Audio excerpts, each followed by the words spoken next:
تعالى وبركاته. الحمد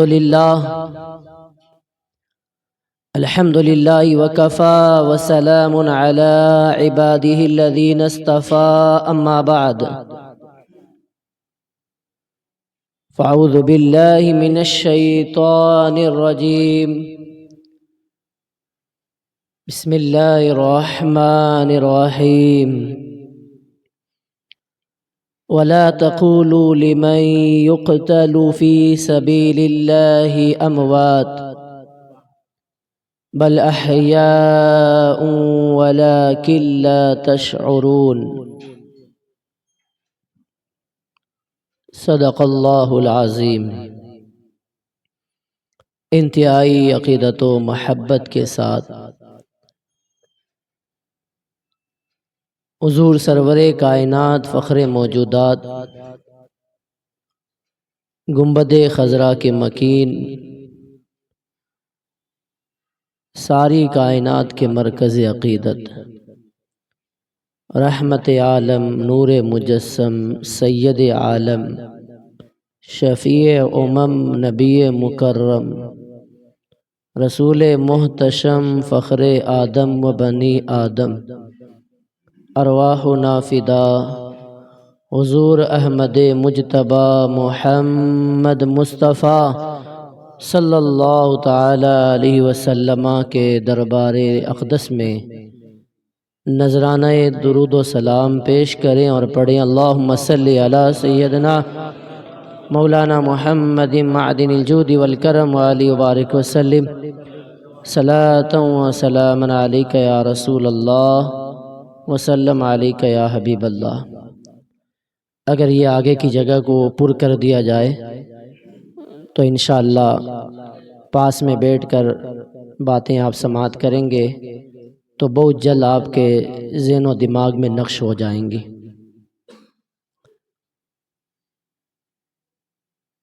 آج کی ہماری یہ 10ویں مبارک مجلس ہے. آج ہم امام علی مقام سید الشہداء تاجدار کربلا نواسہ رسول شہزادہ بطول حضرت سیدنا امام حسین رضی اللہ تعالی عنہ کی مکہ معظمہ سے روانگی اور آپ کی شہادت سماعت کریں گے. آئیے اس سے پہلے امام علی مقام رضی اللہ تعالی عنہ کی شان میں منقبت کے چند اشعار میں پیش کروں گا. آپ سب مل کے انشاءاللہ میرے ساتھ پڑھیں گے تو بہت لطف آئے گا. درود پاک پڑھیں. اللہم صلی علی سیدنا مولانا محمد مبارک وسلم صلاۃ و سلام علیک یا رسول.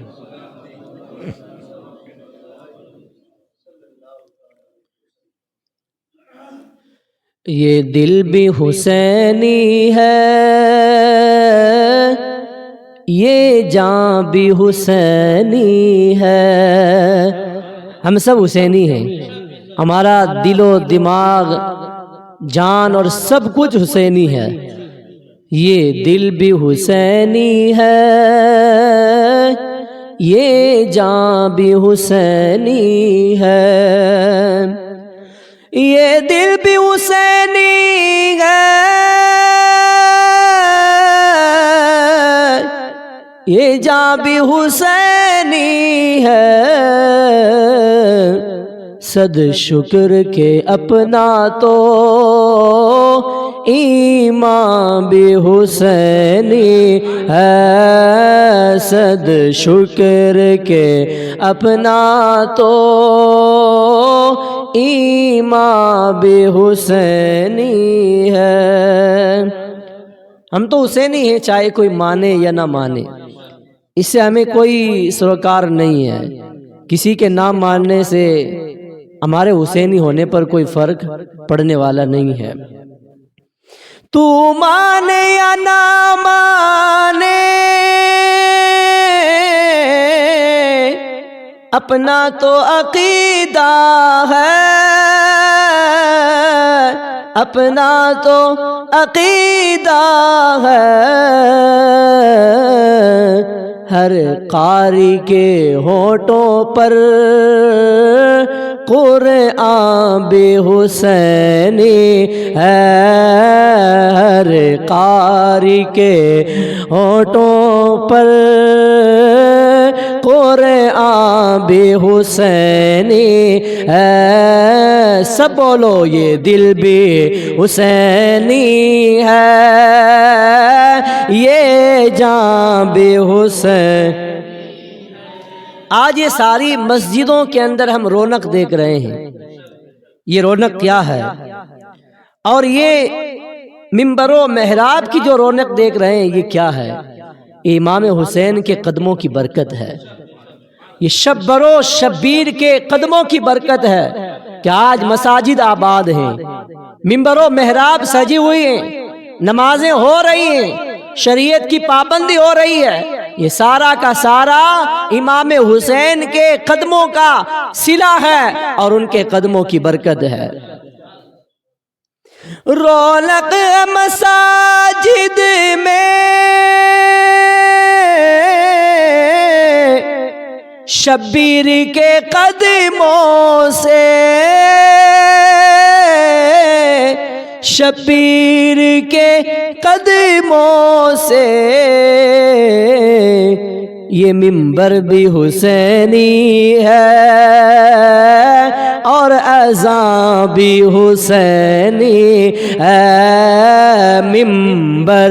بھی حسینی ہے اور اذان بھی حسینی ہے، یہ دل بھی حسینی، یہ جان بھی حسین۔ ہمارے آقا صلی اللہ تعالی علیہ وسلم کے پیارے نواسے امام حسین رضی اللہ تعالیٰ عنہ جب بچپن میں دودھ پینے کے زمانے میں جھولے میں ہوتے تھے، تو جب ہمارا بچہ جھولا میں ہوتا ہے تو ہمیں اسے جھولانا پڑتا ہے، جب وہ جگتا ہے، روتا ہے، بیدار ہو جاتا ہے، تو پھر ایک شخص کی ڈیوٹی لگ جاتی ہے کہ اسے وہ جھولا دے تاکہ اسے نیند آ جائے، تاکہ وہ خاموش ہو جائے۔ اور جب میرے آقا، میرے مولا سیدنا امام حسین رضی اللہ تعالیٰ عنہ جھولے میں ہوتے تھے تو جھولا جھلانے والا کوئی انسان نہیں ہوتا تھا، اللہ کا فرشتہ ہوتا تھا، اللہ کے فرشتے انہیں جھولا دیا کرتے تھے۔ تو یہی اس بات کو شاعر نے اپنے شعر میں ذکر کیا ہے کہ حسنین کریمین جب جھولے میں ہوتے تھے تو جبریل انہیں جھولا جھلاتے تھے، جبریل جھلاتا ہے حسنین کے جھولے کو، حسنین کے جھولے کو، لگتا ہے کہ آقا کا درباں بھی حسینی ہے، لگتا ہے کہ آقا درباں، تیرے در کا درباں ہے جبریل اعظم۔ اعلیٰ حضرت فرماتے ہیں یا رسول اللہ تیرے در کا درباں ہے جبریل اعظم، سوا تیرے کس کو یہ عزت ملی ہے۔ تو میرے آقا علیہ السلام کے در کے دربان تھے حضرت جبریل علیہ السلام، حضور کے دربان تھے، دروازے پہ کھڑے ہونے والے دربان۔ تو آقا کا جو دربان ہے یعنی جبرائیل علیہ السلام وہ بھی حسینی ہے۔ لگتا ہے کہ آقا کا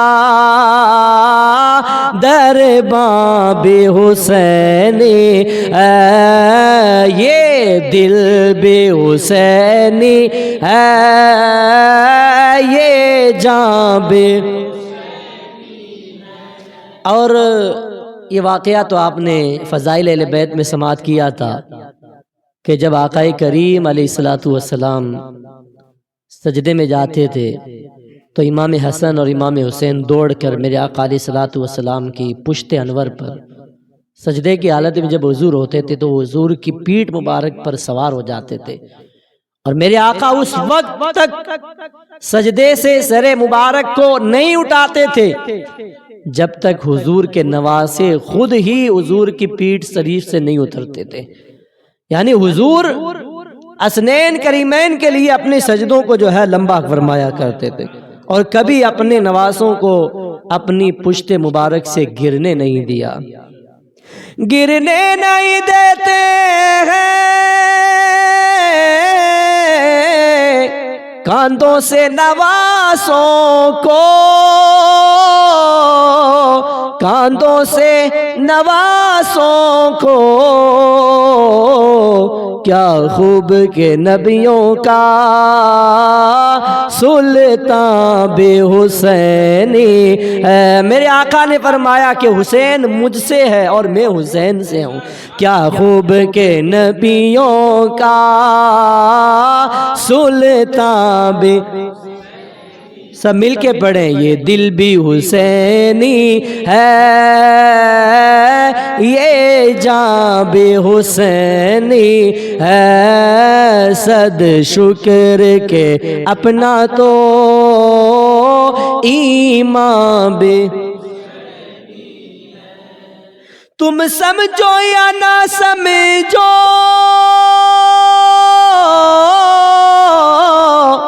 اے اہل جہاں، لیکن اے اہل جہاں لیکن ہے لب پہ جو حاکم کے یہ بیان بھی حسینی ہے، لب پہ جو ہم سب کے یہ بیان بھی حسینی ہے، یہ دل بھی حسینی، یہ جاں بھی حسینی ہے، یہ دل بھی حسینی ہے، یہ جاں بھی حسینی ہے، صد شکر کے اپنا تو ایمان بھی حسینی ہے، ممبر بھی حسینی ہے، اور اذان بھی حسینی ہے۔ درود پاک پڑھے، اللہم صلی علی سیدنا مولانا محمد مبارک وسلم، صلاۃ و سلام علیک یا رسول اللہ وسلم علیک یا حبیب اللہ۔ اللہ کے رسول علیہ الصلوۃ والسلام نے ارشاد فرمایا اپنے دونوں نواسوں کے بارے میں کہ حسن حسین جنتی جوانوں کے سردار ہیں، حسن حسین جنتی جوانوں کے سردار ہیں، اور میرے آقا علیہ السلام نے فرمایا یہ دونوں میرے بیٹے ہیں اور میری بیٹی کے بیٹے ہیں، یعنی حضور نے اپنے نواسوں کو اپنا بیٹا قرار دیا۔ اور ایک روایت میں آتا ہے کہ اللہ کے حبیب علیہ الصلوۃ والسلام ایک مرتبہ تشریف فرما تھے کہ آپ کے ایک مبارک پہلو میں امام حسین بیٹے تھے اور دوسرے پہلو مبارک میں آپ کے شہزادے حضرت ابراہیم رضی اللہ تعالی عنہ بیٹے ہوئے تھے۔ تھوڑی دیر کے بعد ایک فرشتہ آیا، عرض کی یا رسول اللہ علیہ السلام، اللہ تعالی ان دونوں کو تمہارے پاس جمع نہیں فرمائے گا، آپ چاہیں تو ان دونوں میں سے ایک کو اختیار فرما لیں اور ایک کو اللہ تعالیٰ واپس بلا لے گا، یعنی ایک کا انتقال ہو جائے گا، آپ جسے چاہیں دونوں میں سے اختیار ہے، آپ جسے چاہیں رکھ لیں اور جسے چاہیں اللہ کے نام پر قربان کر دیں۔ میرے آقا علیہ الصلوۃ والسلام نے فرمایا کہ اگر میں حسین کو قربان کرتا ہوں تو اس کی تکلیف مجھے بھی ہوگی، فاطمہ کو بھی ہوگی، علی کو بھی ہوگی، اور ساری اہل بیت کو اس کا غم ہوگا، اور اگر میں اللہ کے نام پر میرے بیٹے ابراہیم کو قربان کر دیتا ہوں تو اس کی تکلیف سے مجھے ہی ہوگی، باقی اہل بیت کو اتنی تکلیف نہیں ہوگی جتنی جو ہے امام حسین کے جانے سے ہوگی۔ میرے آقا علیہ الصلوۃ والسلام نے حضرت امام حسین کو پسند فرمایا اور اپنے بیٹے حضرت ابراہیم کو اللہ کے نام پر قربان کر دیا۔ اس کے 3 دنوں کے بعد حضرت ابراہیم رضی اللہ تعالیٰ عنہ کا انتقال ہو گیا۔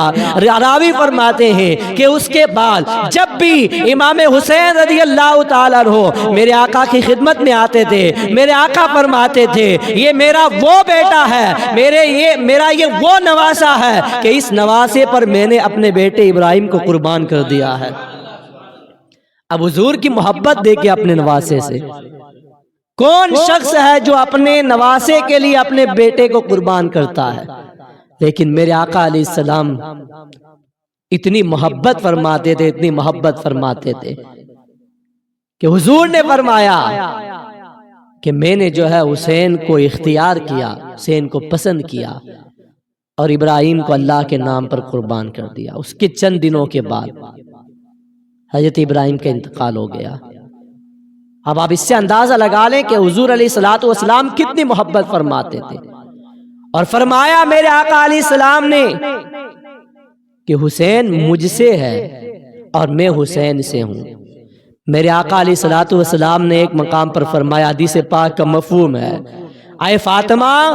میرے نواسوں کو رونے مت دیا کرو، یہ جب روتے ہیں تو میرا دل تڑپتا ہے۔ اور میرے آقا علیہ الصلوۃ والسلام نے صحابہ کرام کے درمیان اپنے ان دونوں نواسوں کا اس قدر ان نواسوں کے بارے میں مناقب بیان فرمائے، اپنے ان دونوں نواسوں کا اس قدر ذکر فرمایا کہ صحابہ کرام اپنی پوری زندگی امام حسین کا احترام کرتے رہے۔ امام حسن مجتبی رضی اللہ تعالیٰ عنہ کی محبت تمام صحابہ کے دلوں میں بیٹھی تھی۔ ایک روایت میں آتا ہے کہ ایک جنازے میں حضرت ابو ہریرہ رضی اللہ تعالیٰ عنہ تشریف لے جا رہے تھے کہ آپ نے دیکھا کہ راستے میں امام حسین رضی اللہ تعالیٰ عنہ تشریف فرما ہیں۔ امام حسین کی عمر کم تھی، حضرت ابو ہریرہ رضی اللہ تعالیٰ عنہ صحابی رسول ہیں اور ایسے صحابی ہیں جن سے سب سے زیادہ حدیثیں روایت ہیں، سب سے زیادہ حدیثیں روایت کرنے والے عظیم صحابی رسول حضرت ابو ہریرہ رضی اللہ تعالیٰ عنہ نے جب دیکھا کہ امام حسین میرے آقا کے نواسے بیٹھے ہوئے ہیں، آپ نے فوراً اپنی چادر کو لیا اور اپنے کپڑے سے اپنی چادر سے امام حسین کے پاؤں مبارک کو صاف کرنے لگ گئے۔ اپنی چادر سے امام حسین کے تلووں کو صاف کیا، اور اس قدر وہ اہل بیت سے محبت فرمایا کرتے تھے، کیونکہ میرے آقا علیہ السلام نے حجۃ الوداع کے موقع پر فرمایا تھا، اے لوگوں اس کو اس طرف رکھ دیں، درود پاک پڑھے اللہ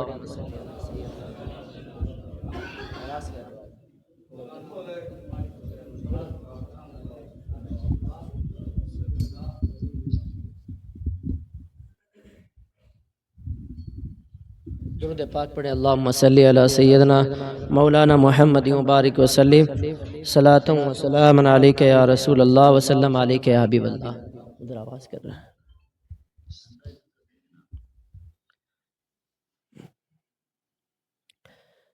تو سرکار علیہ الصلوۃ والسلام نے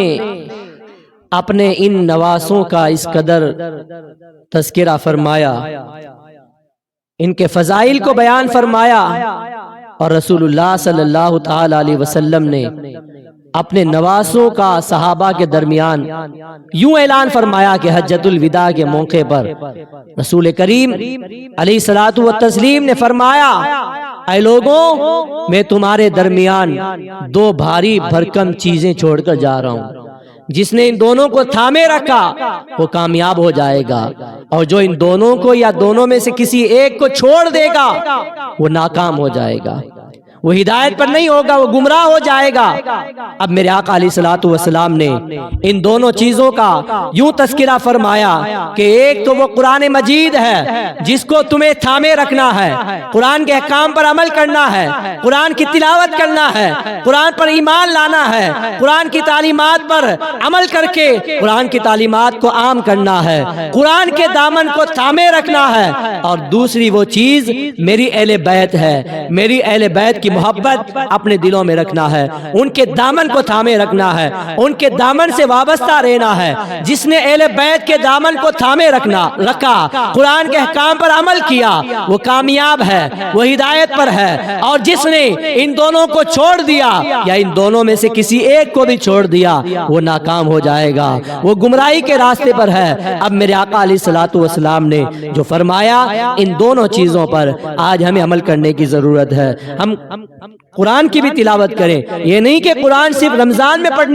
پڑھنے والی کتاب ہے۔ رمضان آیا، قرآن کو اتارا، اس کی تلاوت کی، جیسے ہی شوال کا چاند نظر آیا، قرآن کو طاق کی زینت بنا کر رکھ دیا۔ قرآن اس لیے نہیں اترا کہ اسے طاق کی زینت بنا دیا جائے، یا جب ہمارے درمیان آپس میں لڑائی جھگڑا ہو جائے تو قسم کھانے کے لیے قرآن کو اٹھا لیا جائے، لاؤ قرآن کھاؤ قسم، لاؤ قرآن کھاؤ قسم۔ اس لیے قرآن نہیں آیا کہ قرآن پر ہاتھ رکھا جائے، اس کی قسم کھائی جائے، تبھی اس کو یاد کیا جائے، بلکہ قرآن تو اس لیے اترا ہے کہ اس کی تلاوت کر کے اپنے سینے کو منور کیا جائے۔ قرآن تو اس لیے نازل کیا گیا کہ اس کی تلاوت کر کے اسے سمجھا جائے، اسے سمجھ کر پڑھا جائے، اس کی تفسیر پڑھی جائے، علماء سے قرآن کی تعلیم حاصل کی جائے اور قرآن پاک کے احکام پر عمل کیا جائے۔ اور دوسری طرف میرے آقا علیہ السلام کی اہل بیت ہے۔ اہل بیت میں کون ہے؟ حضور علیہ الصلوۃ والسلام کے دونوں نواسے ہیں، امام حسن ہے، امام حسین ہے، مولا علی ہے، سیدہ فاطمہ ہیں، ازواج مطہرات ہیں۔ اور ایک روایت میں ہے حضرت سلمان فارسی رضی اللہ تعالیٰ عنہ بھی میرے آقا علیہ السلام کے اہل بیت میں سے ہے۔ ان اہل بیت سے محبت کرنا ہے، کبھی بھی ان کے خلاف کوئی ادنا توہین بھی نہ کریں، اور جو صحابہ کی اور اہل بیت کی توہین کرنے والے ہیں ان کو بھی اپنے دل سے دودھ سے مکھی کی طرح نکال کر پھینک دیں۔ جو صحابہ کا نہیں، جو اہل بیت کا نہیں، وہ ہمارا اور تمہارا کبھی نہیں ہو سکتا۔ اس لیے صحابہ کی محبت کو اپنے دلوں میں پیدا کرو، پنجتن پاک کی محبت کو اپنے دلوں میں پیدا کرو، اور جس کے دل میں اہل بیت کی محبت ہوگی، صحابہ کی محبت ہوگی، پنجتن پاک کی محبت ہوگی، نبی کے نواسوں کی محبت ہوگی، اور حضور علیہ الصلوۃ والسلام کی لخت جگر سیدہ فاطمہ کی محبت ہوگی، وہی دل ایمان والا دل ہے، وہی دل منور ہے، اور وہی شخص کامیاب ہے۔ باقی جس نے اپنے دل سے قرآن کی تعلیمات کو نکال دیا، اہل بیت کی تعلیمات کو نکال دیا، اہل بیت کی محبت کو نکال دیا، وہ کبھی ہدایت پر نہیں ہو سکتا۔ میرے آقا علیہ الصلوۃ والسلام کے پاس حضرت جبریل علیہ السلام آئے، اور ایک شیشی کے اندر ایک فرشتے نے رسول گرامی وقار صلی اللہ تعالی علیہ وسلم کی بارگاہ میں کربلا کی مٹی لا کر دی اور کہا، عرض کیا رسول اللہ، آپ کی گود میں جو نواسا ہے اس کو آپ کی امت شہید کر دے گی، اور یہ مٹی ہے اس سرزمین کی جس سرزمین پر اسے شہید کیا جائے گا،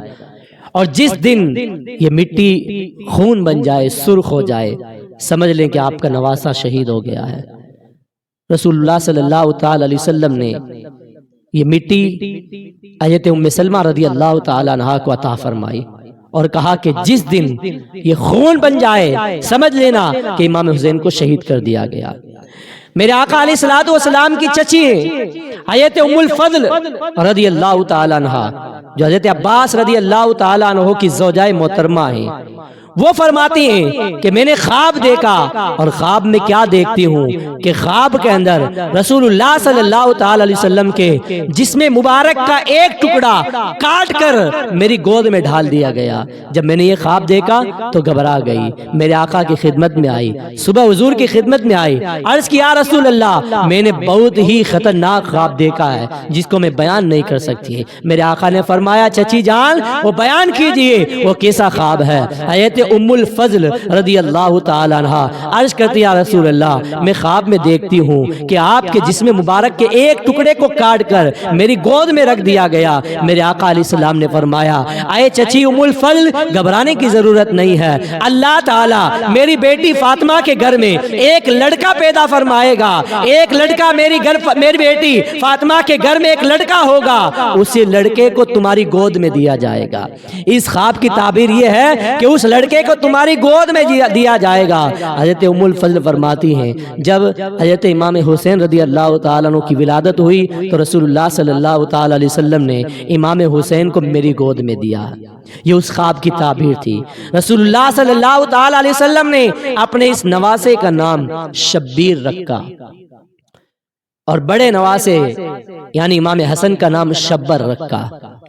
شبر کا مطلب ہوتا ہے حسن اور شبیر کا مطلب ہوتا ہے حسین۔ زمانہ جاہلیت میں یا امام حسنین کریمین کی ولادت سے پہلے پورے عرب کے اندر حسن حسین کسی کا نام نہیں تھا۔ یہ سب سے پہلا نام ہے حسن جو امام حسن کا رکھا گیا، اور حسین یہ سب سے پہلا نام ہے جو امام حسین کا رکھا گیا۔ نام بھی کتنا بہترین ہے، نام بھی کتنا پیارا ہے۔ اسی لیے کہنے والے نے کہا کہ حسین کون ہے؟ شاہ است حسین، بادشاہ است حسین، دی است حسین، دی پناہ است حسین، سردار ندار در دست یزید حقا کے بنائے لا الہ است حسین، کہ بادشاہ حسین ہیں، دین حسین ہیں، دین کو پناہ دینے والے حسین ہیں، اور حسین وہ ہیں جنہوں نے اپنا سر دے دیا، ہاتھ نہ دیا یزید کے ہاتھ میں۔ یزید کے ہاتھ پر اپنا سر دے دیا لیکن ہاتھ نہ دیا، اور لا الہ الا اللہ کی بنیاد کو مضبوط کر دیا، اسلام کے مبارک تعلیمات کو مضبوط کر دیا اور دین اسلام کو قوت پہنچائی۔ اگر بالفرض آپ مان لیں کہ امام حسین رضی اللہ تعالیٰ عنہ یزید کی بیعت کر بھی لیتے تو یزید آپ کی بہت قدر کرتا، یہاں تک کہ لال و گوہر اور ہیرے موتی اور جواہرات آپ کے قدموں میں ڈال دیتا اور آپ کے مبارک قدموں کو دھو دھو کے پیتا یزید، اگر آپ یزید کے ہاتھ پر بیعت کر لیتے۔ وہ آپ کا بہت احترام کرتا اگر بیعت کر لیتے، لیکن امام حسین جانتے تھے کہ اگر آج یزید کے ہاتھ پر بیعت کر لی تو یزید جیسے شرابی اور شریعت کے خلاف کام کرنے والے بے نمازی کے ہاتھ پر میرا مبارک اور پاک ہاتھ چلے جانا، یہ کل مسلمانوں کے لیے ایک سند بن جائے گی۔ پھر کل کوئی بھی خلاف شرع کام کرنے والا اپنی خلافت کا اعلان کرے گا، اور اس طرح جو ہے شریعت کے اندر وہ بات نہیں رہے گی جو امام حسین رضی اللہ تعالیٰ عنہ نے اپنی جان لٹا کر جس طرح شریعت کو مضبوط کیا ہے۔ آج شریعت اتنی مضبوط نہ ہوتی، ہر کس و بے کس اپنی خلافت کا اعلان کرتا، اور اس طرح مسجدوں کی بے حرمتی یزید نے کی تھی کہ مسجد نبوی شریف کے اندر اس نے گھوڑے دوڑائے، کعبہ شریف کے غلاف کو جلایا گیا، مسجد حرام اور مسجد نبوی کی بے حرمتی کی گئی۔ 3 دن تک مسجد نبوی کے اندر اذان اور نماز کو بند کر دیا گیا۔ یزید نے صرف کربلا کے میدان میں ہی ظلم نہیں کیا، بلکہ کربلا کے میدان کے بعد بھی اس نے جو ہے ایسا ظلم کیا کہ انشاءاللہ آپ آنے والی مجلس میں وہ سنیں گے کہ کربلا کے بعد اس نے مدینے پر چڑھائی کی، مکہ شریف پر چڑھائی کی، 700 سے زیادہ صحابہ کرام کو شہید کیا، ہزاروں تابعین کو شہید کیا، اور ہزاروں تابعین اور تبع تابعین ان مقدس قاتین کو اس نے اپنی فوج کے لیے 3 دن کے لیے حلال کر دیا۔ یہ یزید کا ظلم و جفا ہے جسے قیامت تک لوگ بھول نہیں سکتے۔ کل آپ نے سنا تھا کہ امام مسلم رضی اللہ تعالی عنہ کو شہید کیا گیا، آپ کے شہزادوں کو شہید کیا گیا۔ کوفہ کے اندر 18,000 سے زیادہ لوگوں نے امام مسلم کے ہاتھ پر بیعت کی تھی، لیکن ایک ہی عبید اللہ ابن زیاد بدنیاد بانی فساد کی دھمکی پر سارے لوگوں نے امام مسلم بن عقیل رضی اللہ تعالیٰ عنہ کا ساتھ چھوڑ دیا اور آپ کو تنے تنہا کر دیا۔ سنا تھا نا کل؟ اس طرح یہ ان کی پہلی غداری تھی، یہ پہلی بے وفائی تھی جس کے بارے میں لوگ پہلے ہی جانتے تھے کہ کوفی لا یوفی، کوفہ والے کبھی وفاداری نہیں کر سکتے، انہوں نے تو پہلے ہی اہل بیت کو ستایا ہے۔ اب امام مسلم رضی اللہ تعالیٰ عنہ کو شہید کیا گیا، آپ کے بیٹوں کو شہید کیا گیا۔ ادھر آپ نے خط لکھ دیا، امام مسلم نے پہلے ہی خط لکھ دیا تھا کہ یہاں کے حالات اچھے ہیں، سازگار ہیں، خوشگوار ہیں، آپ چلے آئیے، سارے لوگ آپ کے منتظر ہیں۔ اب ادھر سے میرے امام عالی مقام رضی اللہ تعالیٰ عنہ مکہ شریف سے روانہ ہو رہے ہیں۔ یہ ذی الحجہ کا مہینہ ہے، 3 ذی الحجہ۔ آپ سب جانتے ہیں کہ 9 اور 10 ذی الحجہ کو کیا ہوتا ہے مکہ شریف میں؟ کیا ہوتا ہے؟ حج ہوتا ہے۔ کیا ہوتا ہے؟ حج ہوتا ہے۔ 9 تاریخ کو عرفہ کے دن پوری دنیا سے مسلمان مکہ شریف کی طرف جا رہے ہیں حج کرنے کے لیے، اور حج کے فریضہ عظیم کو انجام دینے کے لیے جا رہے ہیں۔ لیکن ادھر ایک طرف آپ دیکھیں گے تو جو ہے وہ سارے لوگ تو مکہ شریف کی طرف جا رہے ہیں، اور ادھر میرے امام عالی مقام رضی اللہ تعالیٰ عنہ کو، امام حسین رضی اللہ تعالیٰ عنہ کو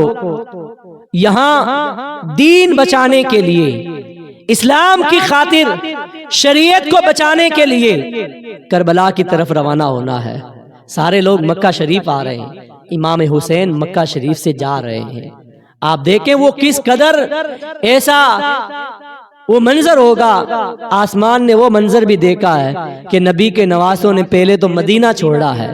اب نبی کے نواسے مکہ شریف کو بھی چھوڑ رہے ہیں، عراق کی طرف سفر کر رہے ہیں۔ جب آپ نے پوری تیاری کر لی، ہر چند کے صحابہ کرام جو بھی موجود تھے سب نے روکنے کی کوشش کی۔ حضرت عبداللہ ابن زبیر، حضرت عبداللہ ابن عمر، حضرت عبداللہ ابن عباس اور دیگر اجلہ صحابہ کرام موجود تھے، ان سب نے امام حسین کے پاؤں کو پکڑا، قدموں میں گر گئے، حضور نہ جائیے، حضور نہ جائیں، یہ عراق والے کبھی وفاداری نہیں کر سکتے، یہ عراق والے کسی کے ساتھ اچھا سلوک نہیں کر سکتے، انہوں نے آپ کے بابا جان مولائے کائنات شیر خدا کو شہید کیا ہے، انہوں نے آپ کے بڑے بھائی امام حسن مجتبی کو شہید کیا ہے، انہوں نے اہل بیت کو ستایا ہے، یہ کبھی آپ کے ساتھ سچ نہیں کر سکتے۔ امام عالی مقام رضی اللہ تعالیٰ عنہ کو ہر چند کے روکنے کی کوشش کی گئی، اور کچھ صحابہ کرام نے تو اس وقت مکہ شریف کے جو حاکم تھے ابن سعید، ان کے پاس جا کر یہ جو ہے یہ شکایت کی کہ آپ کسی طرح امام حسین کو روک لیں، آپ کسی طرح انہیں نہ جانے دیں، آپ کسی طرح انہیں جو ہے اس سفر سے روک لیں تاکہ وہ باز آ جائیں، اس سفر پہ نہ جائیں۔ اس نے جو ہے پوری کوشش کی، اس حاکم وقت نے پوری کوشش کی، اپنی فوج کو بھیج کر بھی روکا، لوگوں کو بھیج کر بھی روکا، خود بھی جا کر روکا، اپنے بھائی یحییٰ ابن سعید کو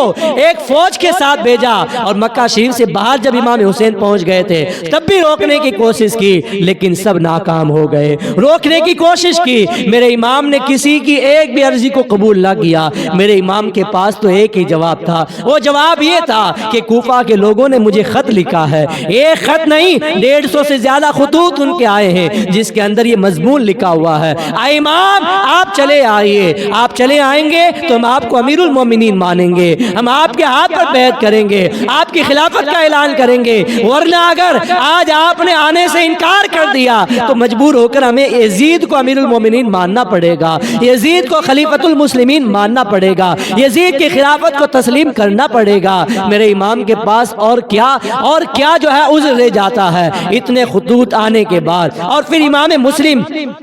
رضی اللہ تعالیٰ عنہ کا وہ خط بھی میرے امام کے پاس پہنچ گیا تھا کہ حضرت امام مسلم بن عقیل رضی اللہ تعالیٰ عنہ نے وہ خط لکھ دیا تھا کہ کوفہ کے حالات اچھے ہیں، کوفہ کے حالات خوشگوار ہیں، آپ چلے آئیے۔ میرے امام نے اس لیے وہاں جانے کا ارادہ کیا تھا۔ اس کے بعد بھی کئی صحابہ کرام نے روکنے کی کوشش کی۔ امام مظلوم رضی اللہ تعالیٰ عنہ نے فرمایا، امام حسین نے فرمایا کہ اس وقت میرے پاس ایک ایسا عذر ہے جو میں کسی کو نہیں بتاؤں گا۔ وہ کیسا عذر ہے؟ وہ کون سا عذر ہے؟ میرے امام فرماتے ہیں رات میں میں سویا، میرے خواب میں میرے آقا میرے نانا جان رؤوف الرحیم صلی اللہ تعالی علیہ وسلم تشریف لائے۔ میرے آقا علیہ الصلوۃ والسلام نے مجھے وہ بات کہی ہے کہ میں اس وقت تک وہ بات کسی کو نہ بتاؤں گا یہاں تک کہ میں شہید کر دیا جاؤں۔ یعنی حضور نے خواب کے اندر آ کر مجھے ایک بات بتائی ہے، ایک چیز بتائی ہے، وہ بات میں کسی کو نہیں بتاؤں گا، اور اسی خواب کی بنیاد پر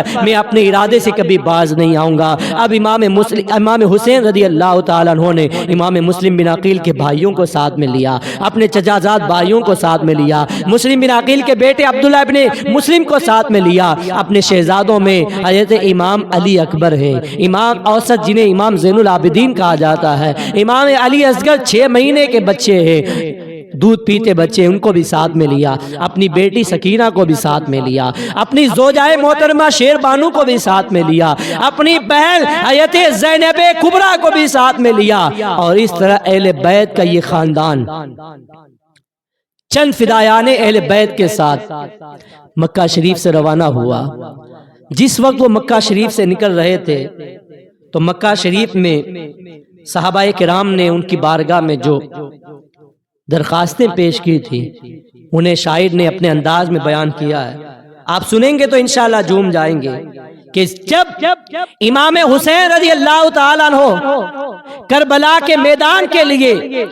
کوفہ کے سفر کے لیے مکہ شریف سے روانہ ہو رہے تھے تو سارے مکہ والوں نے کیا کہا تھا، سارے صحابہ نے کیا کہا تھا؟ سب نے عرض کی شہزادہ حیدر مت جا، اے حسین ابن علی صبت پیمبر مت جا،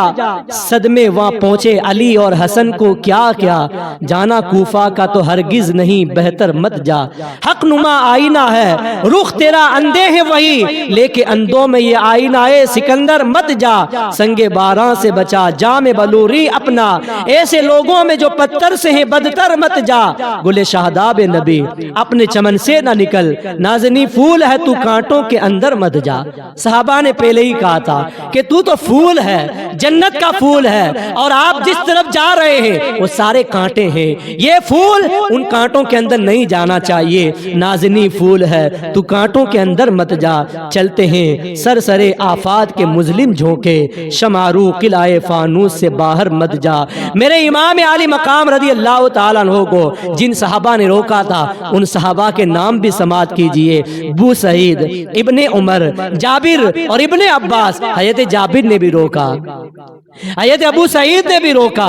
حضرت عبداللہ ابن عمر نے بھی روکا، عبداللہ ابن عباس نے بھی روکا، عبداللہ ابن زبیر نے بھی روکا، اور اجلہ صحابہ نے روکا، ابو سعید ابن عمر، جابر ابن عباس، تا یہی کلمہ سب صحاب کے لب پر مت جا، بے دل اس شاہ کو مقتل میں قضا لے ہی گئی، کہتے سب رہ گئے اے دین کے سرور مت جا۔ صحابہ یہی کہتے رہے اے امام نہ جائیں، صحابہ یہی کہتے رہے اے امام نہ جائیں، آپ نہ جائیں، آپ چلے جائیں گے تو ہمارے درمیان رسول اللہ صلی اللہ تعالی علیہ وسلم کی جو امانت آپ کی صورت میں موجود ہے ہم اس سے جو ہے ہم مایوس ہو جائیں گے، ہم اس سے محروم ہو جائیں گے۔ میرے آقا علیہ الصلوۃ والسلام کے صحابہ نے امام حسین رضی اللہ تعالیٰ عنہ کو ہر چند روکنے کی کوشش کی، لیکن میرے امام نے تو ایک ہی لفظ کہا تھا، ایک ہی جملہ کہا تھا کہ میرے آقا علیہ الصلوۃ والسلام نے خواب کے اندر آ کر جو مجھے باتیں بتائی ہیں وہ باتیں میں کسی کو نہیں بتا سکتا، اور اسی خواب کی بنیاد پر اب میرے لیے جانا ضروری ہو گیا۔ آپ جو ہے مکہ شریف سے نکلے، ایک مقام پر پہنچے، وہاں فرزدق ایک شاعر ہے، اس شاعر سے ملاقات ہوئی، اس شاعر سے آپ نے کوفہ کے حالات پوچھے تو اس نے کہا کہ کوفہ کے لوگ تو ایسے ہیں کہ ان کے دل تو تمہاری طرف جھکے ہوئے ہیں، اور تلواریں ان کی جو ہے بنو امیہ کے ساتھ ہیں، یعنی وہ دل سے تو تمہاری طرف ایسا لگتا ہے کہ وہ آپ کا ساتھ دیں گے، لیکن ابن زیاد اور ظالموں کی دھمکیوں سے وہ آپ کے سامنے تلواریں بھی لہرائیں گے، آپ کو قتل کرنے کے لیے تیار بھی ہو جائیں گے۔ اب اس شاعر نے جب یہ کہا پھر امام حسین آگے بڑھے، آگے بڑھنے کے بعد پھر ایک ایسے قافلے سے ملاقات ہوئی کہ جو کوفہ سے آنے والے تھے، ان لوگوں نے حضرت امام عالی مقام رضی اللہ تعالیٰ عنہ کو کوفہ کے حالات بتائے،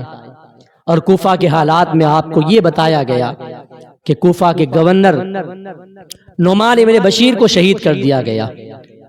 محب اہل بیت ہانی ابن عروہ کو شہید کر دیا گیا، آپ کے چچا زاد بھائی اور آپ کے نائب حضرت امام مسلم بن عقیل رضی اللہ تعالیٰ عنہ کو شہید کر دیا گیا۔ جب یہ خبر امام حسین تک پہنچی تو آپ نے اپنے ساتھیوں کے سامنے خطبہ دیا، اپنے ساتھیوں سے فرمایا اب جو چاہتا ہے کہ ہمارے ساتھ آئے تو وہ آئے، اور جو واپس جانا چاہتا وہ چلے جائے، کیونکہ اب تک ہم جا رہے تھے تو جو ہے کوفہ والوں کی دعوت پر جا رہے تھے، کوفہ والوں کے بلانے پر جا رہے تھے، اور ان لوگوں نے بیعت کے لیے بلایا تھا کہ وہ ہمیں امیر المومنین تسلیم کریں گے، ہمارے ہاتھ پر بیعت کریں گے، اس لیے جا رہے تھے۔ لیکن اب حالات بدل چکے ہیں، انہوں نے بدعہدی کر دی ہے، میرے بھائی کو شہید کر دیا ہے، اب جو ہے جو چاہتا ہے کہ ہمارے ساتھ آئے تو وہ آ سکتا ہے، ورنہ کسی کے ساتھ کوئی زبردستی نہیں ہے، کوئی زور زبردستی نہیں ہے، وہ آئے تو آئے یا چاہے تو واپس چلا جائے۔ یہ اعلان سننے کے بعد بہت سارے لوگ واپس چلے گئے، لیکن امام حسین رضی اللہ تعالی عنہ کے خاندان کے چند افراد یعنی امام مسلم بن عقیل رضی اللہ تعالیٰ عنہ کے بھائی بھی آپ کے ساتھ تھے، امام مسلم کے شہزادے حضرت عبداللہ بھی آپ کے ساتھ تھے۔ انہوں نے تو ایک زبان ہو کر کہا تھا کہ ہم جائیں گے اور اپنے بھائی امام مسلم بن عقیل کا بدلہ لیں گے، انتقام لیں گے، یا تو ہم خود شہید ہو جائیں گے یا انہیں مار دیں گے۔ ایک جذبہ پیدا ہوا خاندان نبوت کے اندر، ایک جذبہ پیدا ہوا انتقام کا جذبہ کہ ہم اپنے بھائی کا بدلہ لیں گے، ورنہ ہم خود جو ہے شہید ہو جائیں گے اور امام مسلم سے جا کر ملاقات کریں گے۔ یہ جذبے کے ساتھ اور آگے بڑھے، آگے بڑھتے گئے، تھوڑی دور کے بعد امام مسلم رضی اللہ تعالیٰ عنہ نے امام حسین رضی اللہ تعالیٰ عنہ نے دیکھا کہ ایک خیمہ لگا ہوا ہے، اس خیمے سے آپ نے جو اس خیمے میں شخص موجود تھا زہیر بن قین جس کا نام تھا، اسے آپ نے اپنے پاس بلایا۔ پہلے تو اس نے آنے سے انکار کیا، لیکن اس کی بیوی نے کہا کہ واہ کیا بات ہے، رسول اللہ کا نواسہ تمہیں بلا رہا ہے اور تم جانے سے انکار کر رہے ہو؟ کیا تم اتنے بڑے ہو گئے ہو کہ اہل بیت کے بلانے پر بھی نہیں جاتے اور انکار کرتے ہو؟ اپنی بیوی کی یہ بات سن کر وہ پگھل گیا اور فوراً امام حسین کی بارگاہ میں حاضر ہوا۔ جب امام حسین کو اور آپ کے قافلے کو اس نے دیکھا تو سمجھ گیا۔ شروع میں تو یہ زہیر بن قین شخص جو ہے یہ مولا علی سے دشمنی رکھنے والا تھا، مولا علی سے کچھ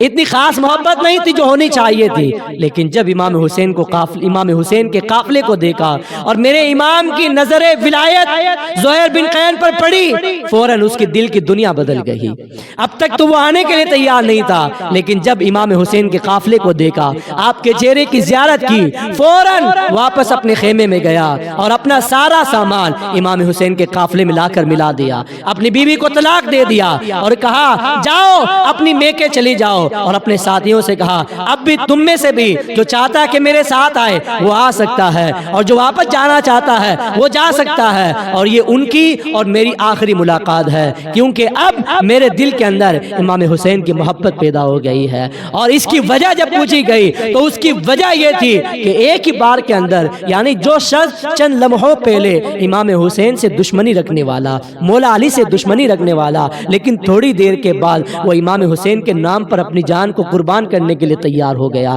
شہادت کا جام نوش کرنے کے لیے تیار ہو گیا۔ جب اس کا ریزن پوچھا گیا تو اس شخص نے زہیر بن قین نے کہا کہ ایک جنگ کے اندر میں حضرت سلمان فارسی رضی اللہ تعالیٰ عنہ کے ساتھ تھا، جب مال غنیمت تقسیم ہو رہا تھا، یعنی جب جنگ ہوتی ہے تو کفار کو شکست ہوتی ہے، کفار کی جانب سے جتنا مال ملتا ہے وہ مال مسلمانوں کے لیے حلال ہو جاتا ہے، اسے مال غنیمت کہتے ہیں۔ اس مال کو تمام مسلم سپاہیوں کے درمیان تقسیم کیا جاتا ہے۔ جب حضرت زہیر بن قین کو یہ مال دیا گیا تو وہ بہت خوش ہوئے، ان کے دل کے اندر خوشی محسوس ہوئی۔ حضرت سلمان فارسی رضی اللہ تعالیٰ عنہ نے فرمایا تم بہت خوش ہوئے ہو کہ تمہیں مال غنیمت ملا ہے؟ کہا ہاں مجھے بہت خوشی ہوئی ہے۔ حضرت سلمان فارسی نے فرمایا اس وقت کو یاد کرو کہ جب تم اہل بیت کے خاندان کے ساتھ جنگ میں جاؤ گے اور اس جنگ میں تمہیں تمہیں شہید کیا جائے گا تو وہ جو شہادت کی خوشی ہوگی وہ اس سے بھی بڑھ کر تمہیں حاصل ہوگی۔ یہ حضرت سلمان فارسی نے پہلے ہی فرما دیا تھا۔ اس لشکر کو دیکھ کر مجھے حضرت سلمان فارسی کا واقعہ یاد آ گیا کہ اس جنگ کے اندر آپ نے فرمایا تھا کہ جو خاندان نبوت کے ساتھ ان کا ساتھ دے گا اور ان کے ساتھ دشمنوں سے لڑے گا اور اس دشمنوں سے لڑتے لڑتے شہید ہو جائے گا تو پھر اسے جو ہے بہت خوشی ملے گی، بہت خوشی اللہ تعالیٰ اسے عطا فرمائے گا۔ جب آپ کو دیکھا تو مجھے واقعہ یاد آ گیا، میں نے کہا کہ آج وہی دن ہے اور وہی اپنی خوشی کو پورا کرنے والا دن ہے، تو میں نے اپنی بیوی کو طلاق دے دیا اور اس کو کہا کہ تو اپنے میکے چلی جا، اب تیرا اور میرا جو ہے کوئی واسطہ نہیں ہے، تجھ سے اب ملاقات میدان محشر میں ہوگی۔ اپنے ساتھیوں سے بھی کہا اپنی آخری ملاقات ہے۔ اب امام حسین کے وہ جانثار بن گئے۔ اب امام حسین رضی اللہ تعالیٰ عنہ کا قافلہ پھر آگے بڑھا، آگے بڑھتا رہا۔ آپ نے جو ہے ایک جگہ پڑاؤ ڈال کر اپنے ایک جانثار سپاہی حضرت قیس بن مسہر رضی اللہ تعالیٰ عنہ کو اپنا قاصد بنا کر ایک خط لکھا ابن زیاد کے نام پر، اور وہ خط دے کر ابن زیاد کے پاس بھیجا، کوفہ میں بھیج دیا، کہا چلے جاؤ یہ خط لے جاؤ۔ اس خط کے اندر آپ نے جو ہے جو بھی باتیں لکھی یزید کے تعلق سے اور اپنے آنے کا جو ہے جو مقصد تھا وہ بھی بیان کیا۔ اب جو ہے حضرت قیس رضی اللہ تعالیٰ عنہ امام حسین کے قاصد بن کر آپ کا خط لے کر ابن زیاد بدنہاد بانی فساد کے دربار میں پہنچے۔ جب اس کے گورنر ہاؤس میں پہنچے تو آپ نے جو ہے امام حسین کا یہ خط سنایا۔ ابن زیاد نے اس خط کو کوئی جو ہے خاص اس خط کی طرف توجہ نہیں دی، اور حضرت قیس جو قاصد ہیں، پہلے زمانے کے اندر جو قاصد بن کر جاتا تھا تو قاصد کو کوئی مار نہیں سکتا تھا، قاصد کو قتل کرنا یہ قانون کے خلاف تھا، تو قاصد کو کوئی مارتا نہیں تھا۔ لیکن ابن زیاد دنیا کا لالچی کتا تھا اور اہل بیت کی دشمنی اس کے دل کے اندر بھری ہوئی تھی۔ اس نے حضرت قیس رضی اللہ تعالیٰ عنہ سے کہا کہ اے قیس، گورنر ہاؤس کی چھت پر چڑھ جاؤ اور وہاں چڑھ کر تم حسین ابن علی کو گالیاں دو، مولا علی کو گالی دو، اہل بیت کو برا بھلا کہو تو تمہیں چھوڑ دیا جائے گا، ورنہ تمہیں قتل کیا جائے گا۔ اب جس کے دل کے اندر اہل بیت کی محبت ہوتی ہے، صحابہ کی محبت ہوتی ہے، رسول اللہ علیہ السلام کی محبت ہوتی ہے، وہ پھر موت سے ڈرتا نہیں ہے، موت سے نہیں ڈرتا۔ اسی لیے تو ڈاکٹر اقبال نے کہا یہ فاقہ کش کہ موت سے ڈرتا نہیں کبھی، یہ فاقہ کش کہ موت سے ڈرتا نہیں کبھی، روح محمد اس کے دلوں سے نکال دو۔ یہ ڈاکٹر اقبال نے کہا تھا کہ یہ انگریزوں کی سازش ہے کہ مسلمانوں کو اگر قائل کرنا چاہتے ہو، اپنا بنانا چاہتے ہو تو انہیں موت سے مت ڈراؤ، یہ تو بھوکے رہ جائیں گے، پیاسے رہ جائیں گے، موت سے نہیں ڈرنے والے۔ اگر انہیں اپنا بنانا ہے تو ان کے دل سے حضور کی محبت نکال دو۔ یہ انگریزوں کا مشن ہے، یہودیوں کا، عیسائیوں کا مشن ہے۔ تو پھر حضرت قیس چھت پر گئے ابن زیاد کے کہنے پر، اور چھت پر جانے کے بعد کئی لوگوں کے سامنے، لوگوں کے مجمع کے سامنے، ابن زیاد تو یہ سمجھ رہا تھا کہ جائیں گے امام حسین کو گالیاں دیں گے، میرے کہنے پر مولا علی کو گالیاں دیں گے، لیکن حضرت قیس کے دل میں اہل بیت کی محبت تھی، وہ کیسے گالی دے سکتے تھے؟ وہ گئے، آپ چھت پر چڑھ گئے، اللہ کی حمد و ثنا کی، اللہ کی حمد و ثنا کے بعد آپ نے فرمایا اے لوگوں، اس وقت اس دنیا میں سب سے بہتر اگر کوئی شخص ہے تو وہ امام حسین ابن علی ہیں۔ اس وقت پوری دنیا میں امام حسین سے بہتر کوئی انسان نہیں ہے۔ امام حسین سچے ہیں، ان کے والد سچے ہیں، ان کی والدہ سچی ہے، ان کا گھرانہ سچا ہے، اور رسول اللہ سچے ہیں، اور ابن زیاد جھوٹا ہے اور اس کا باپ جھوٹا ہے۔ اور اس کے بعد آپ نے جو ہے اہل بیت کی تو محبت کا اعلان کیا، اہل بیت کی تعریف فرمائی، اور ابن زیاد کو برا کہا اے ابن زیاد تو جھوٹا ہے، تو کذاب ہے، کذاب ابن کذاب ہے، تو تو جھوٹا ہے، تیرا باپ جھوٹا ہے، اور جو اہل بیت سے دشمنی کرتا ہے وہ جھوٹا ہے، حسین سچے ہیں، حسین کا باپ سچا ہے۔ اس طرح سے جب اعلان کیا تو وہ آگ بگولا ہو گیا، غصے میں بھر گیا، فوراً جلاد کو حکم دیا کہ اس کو مار دو اور اس کو مار کر چھت سے گرا دو۔ اس کے بعد جو ہے جلاد نے فوراً حکم کی تعمیل کی اور حضرت قیس رضی اللہ تعالیٰ عنہ کو وہیں پر شہید کر کے آپ کو جو ہے اس طرح گورنر ہاؤس کی چھت سے نیچے گرایا کہ آپ کی ہڈیاں چکنا چور ہو گئی۔ انا للہ و انا الیہ راجعون۔ یہ ایک پہلے فدائی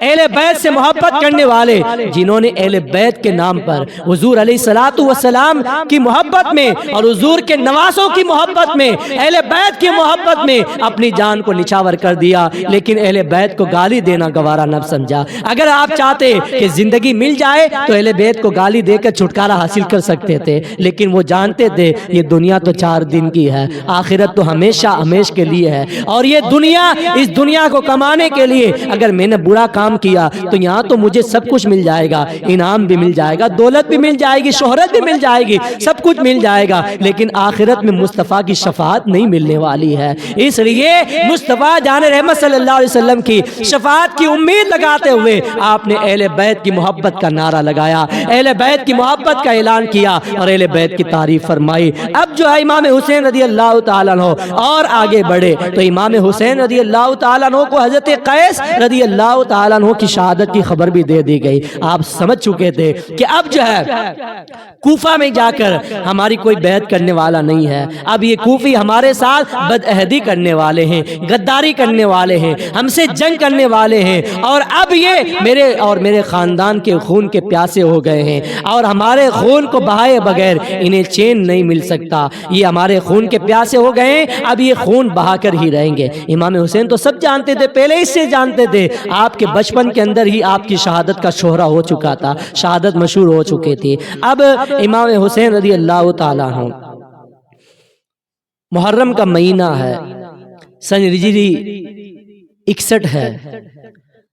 امام علی مقام رضی اللہ تعالیٰ عنہ ایک مقام پر پہنچے جسے مقام ذو حشم کہا جاتا ہے۔ وہاں جب آپ نے پڑاؤ ڈالا تو حر ایک 1000 کا لشکر لے کر ابن زیاد کی طرف سے وہاں آ پہنچا۔ حر نے کہا کہ ہم آپ کا راستہ روکنے کے لیے آئے ہیں۔ 1000 کا لشکر لے کر حر آپ کے پاس پہنچا۔ جب حر آیا، امام حسین رضی اللہ تعالیٰ عنہ نے اپنے ساتھیوں کو حکم دیا کہ حر کو پانی پلاؤ، حر کے جانوروں کو پانی پلاؤ، ان کی خدمت کرو، ان کی مہمان نوازی کرو۔ آپ دیکھیں رسول اللہ کے گھرانے والے کس قدر مہمان نواز ہوتے ہیں۔ حر کوئی وہاں خدمت کرنے کے لیے نہیں آئے تھے، آپ کو گھیرنے کے لیے، گرفتار کرنے کے لیے آئے تھے، راستہ روکنے کے لیے آئے تھے۔ ادھر بد اخلاقی ہے اور ادھر اہل بیت کی اخلاق، اہل بیت کی اخلاق دیکھیں اور ان کا حسن سلوک دیکھیں۔ فرمایا کہ حر کو پانی پلاؤ، ان کے ساتھیوں کو پانی پلاؤ اور ان کے جانوروں کو بھی پانی پلاؤ۔ جب نماز کا وقت ہوا،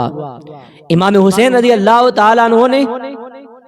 اذان کے لیے مؤذن سے کہا، اذان دی گئی۔ آپ نے حر سے کہا کہ تم بھی نماز ادا کر لو، ہم بھی نماز ادا کریں،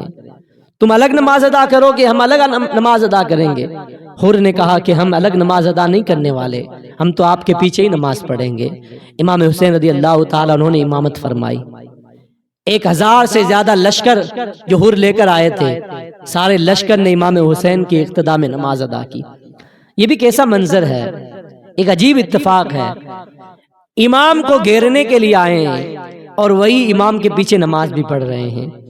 وہی جو دشمن بن کر آئے ہیں وہی امام کی اقتداء میں نماز بھی پڑھ رہے ہیں۔ اب امام حسین رضی اللہ تعالیٰ عنہ نے فرمایا حر سے، اے حر، تم کیوں مجھ پر ظلم کرنے کے لیے تیار ہو گئے؟ کیا تم مجھے نہیں جانتے کہ میں تمہارے نبی کا نواسا ہوں؟ میں فاطمہ کا بیٹا ہوں، مولا علی کا لخت جگر ہوں، کیا تم نے مجھے خطوط بھیج کر بلایا نہیں ہے؟ اور اب بلانے کے بعد مہمان کے ساتھ اس طرح کی بدتمیزی کی جاتی ہے؟ حر نے کہا کہ مجھے کسی خط کا پتہ نہیں ہے، میں نے ایک بھی خط آپ کو نہیں بھیجا، میں تو ایک حکم کے لیے آیا ہوں، وہ حکم ابن زیاد کا ہے کہ جہاں کہیں بھی امام حسین ملیں وہیں پر امام حسین کی ناکہ بندی کر دی جائے، وہیں پر امام حسین کو گھیر لیا جائے اور انہیں آگے نہ بڑھنے دیا جائے۔ امام حسین رضی اللہ تعالیٰ عنہ نے فرمایا کہ اگر تم مجھے واپس جانے دو یا تو مجھے یزید کے پاس جانے دو یا میرا راستہ جوڑ دو۔ حر نے کہا کہ ہم تمہیں واپس نہیں جانے دیں گے، کیونکہ حر کے ساتھ ابن زیاد کے جاسوس لگے ہوئے تھے۔ اگر حر امام حسین رضی اللہ تعالیٰ عنہ کو واپس جانے دیتے تو وہ جاسوس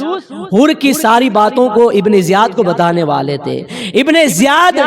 نے حر کو بھیجا تھا۔ اب حر کو امام حسین رضی اللہ تعالیٰ عنہ نے کہا کہ مجھے واپس جانے دے، تو حر نے کہا کہ میں آپ کو اور آپ کے پورے قافلے کو واپس نہیں جانے دوں گا اور آپ کا راستہ روکنے کے لیے آیا ہوں۔ امام حسین نے فرمایا تیری ماں تجھ پر روئے۔ اور ایک بہت بڑا بہادر تھا، کوئی کم معمولی انسان نہیں تھا۔ جب اس نے یہ سنا کہ امام حسین نے فرمایا تیری ماں تجھ پر روئے، حر نے کہا کہ آپ نے مجھے ایسی بات کہی ہے کہ اگر کوئی اور آپ کے علاوہ مجھے یہ بات کہتا تو میں اس سے بھی بدتر اس کو بات کہنے والا تھا، لیکن میں آپ کی والدہ کے بارے میں کیسے کہہ سکتا ہوں؟ آپ کی والدہ تو خاتون جنت ہیں، جنتی عورتوں کی سردار ہیں، اس لیے میں سوچ بھی نہیں سکتا۔ خیر حر نے واپس کوئی جواب نہیں دیا۔ حر نے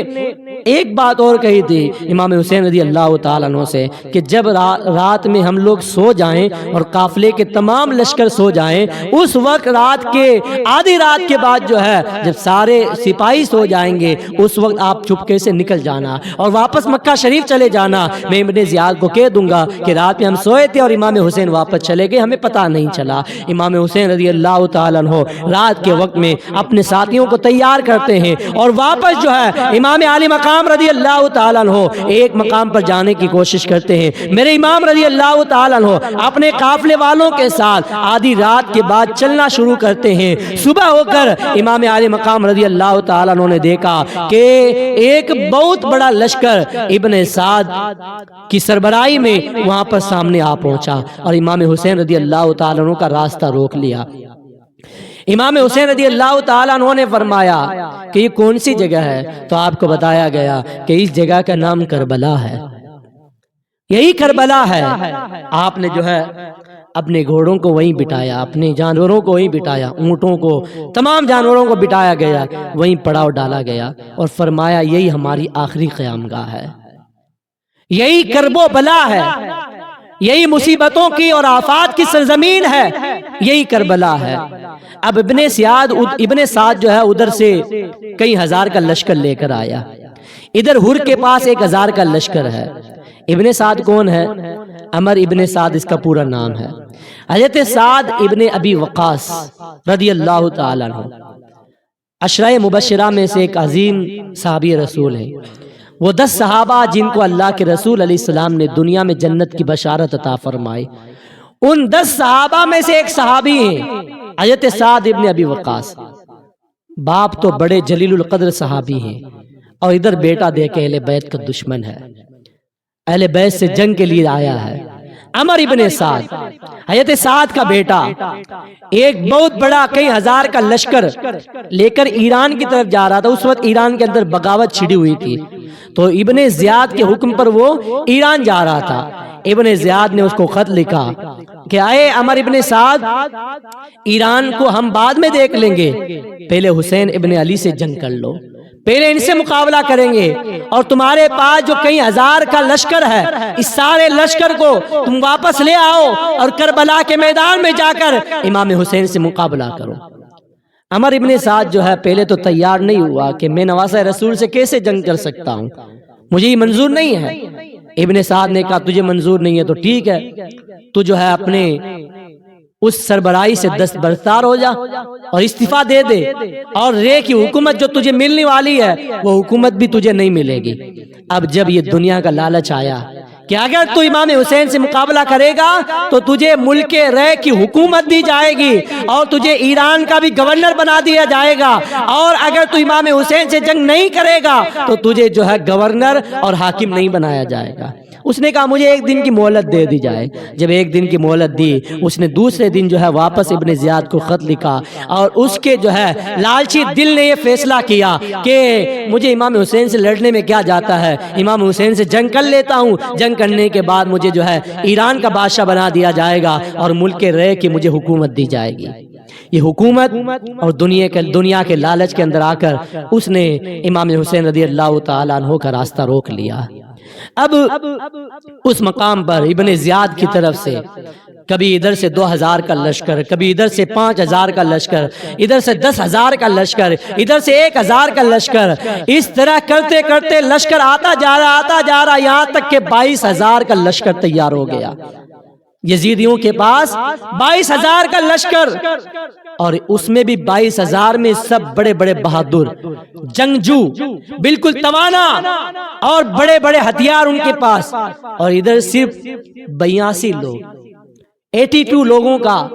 صرف ایک چھوٹا سا مختصر قافلہ، جس میں بچے بھی ہیں، بوڑھے بھی ہیں، عورتیں بھی ہیں، اور جنگ کا سامان بھی نہیں ہے، کیونکہ امام حسین جنگ کے لیے نہیں جا رہے تھے، امام حسین کو تو مہمان بنا کر بلایا جا رہا تھا۔ آدمی اگر جنگ کے لیے جاتا ہے تو پھر بہادروں کو تیار کرتا ہے، آرمی تیار کرتا ہے، فوج کے سپاہیوں کو تیار کرتا ہے، عورتوں کو جنگ میں نہیں لے جاتا ہے، بچوں کو جنگ میں نہیں لے جایا جاتا، بوڑھوں کو جنگ میں نہیں لے جایا جاتا۔ امام حسین کے ساتھ بچے بھی تھے، خواتین بھی تھی، امام حسین کے ساتھ بچے بھی تھے۔